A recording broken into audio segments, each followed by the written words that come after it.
Hi, you're watching the Android Authority channel. I'm Kate. Among the many magical things that my Android handset lets me do, mobile photography is one of my top favorites.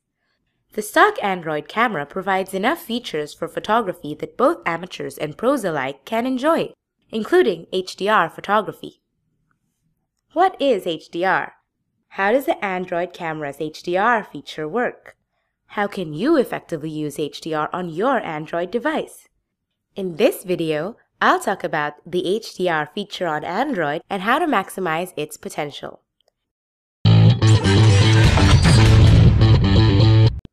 HDR stands for High Dynamic Range. This imaging method involves taking 3 or more pictures of the same subject at different exposure levels: an underexposed image, an image with normal exposure, and an overexposed image. Professional photographers then use photo editing software to combine these images into one with more detail and equal exposure.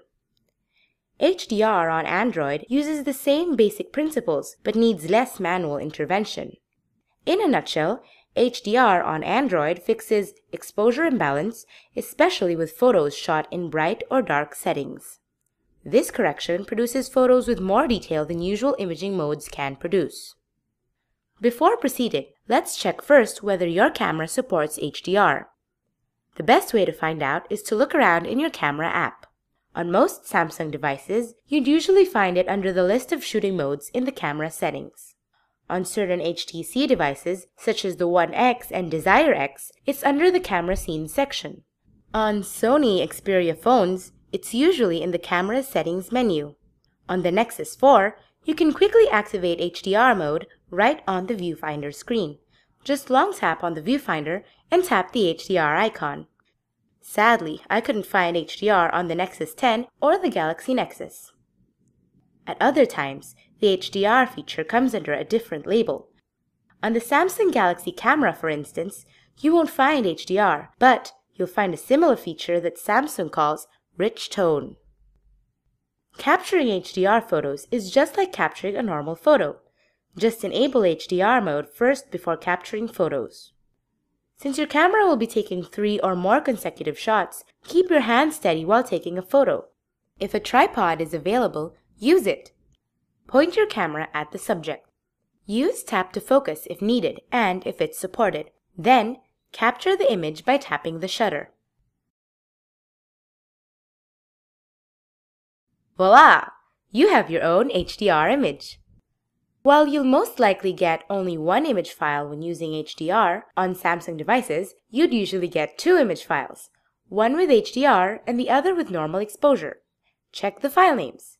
The HDR image file usually looks similar to this. Capturing HDR images is easy, but is it alright to use HDR all the time? When is the right time to use HDR? High Dynamic Range mode is best for landscape photography. If you go on a trip, for example, and you want to capture the image of this stunning landscape against a bright sky like this one, use HDR. That way, the details of your landscape photo will have an enhanced background and foreground. See the difference? HDR also works great with portrait shots, especially when the background is bright. Most of my friends always advise me not to take photos against the light, but with HDR, I can get away with it most of the time. You can even use HDR in a dim environment, like this.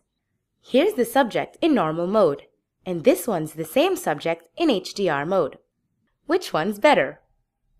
HDR can also be used to remedy low-light scenes. If the place is dark and you don't want to use flash, use HDR. You'll get improved photos if you do. HDR is a handy feature on any Android camera, but there are certain limits to its use. For instance, HDR won't work well with moving subjects because HDR mode takes 3 or more photos in succession. Another occasion where you won't want HDR is when you want to capture realistic colors on your images. If so, disable HDR because it will alter the colors and exposure of your image. I showed you earlier how to check for the presence of HDR on your Android device. If you can't find HDR anywhere, your device most likely doesn't support it. But that doesn't mean you can't use HDR. You can still capture HDR images with the help of Android apps. The HDR Camera Plus app, available on the Google Play Store, is one such app. It lets you capture HDR photos and instantly edit your work within the app. Let me talk a bit about how this app works. Here I'll use a non-HDR phone, the Samsung Galaxy Nexus. This is how the camera looks like. This area is the viewfinder. This small thumbnail here is a preview of the last photo that you took. This one is the virtual shutter button. This cogwheel is the button for the settings menu. And this slider is for zooming in or out. Before shooting an image, first set the image size for the photo. Then go to Advanced Settings and toggle the option to edit the photo after taking it. Let's leave the other settings as they are for now. Now let's take some HDR photos.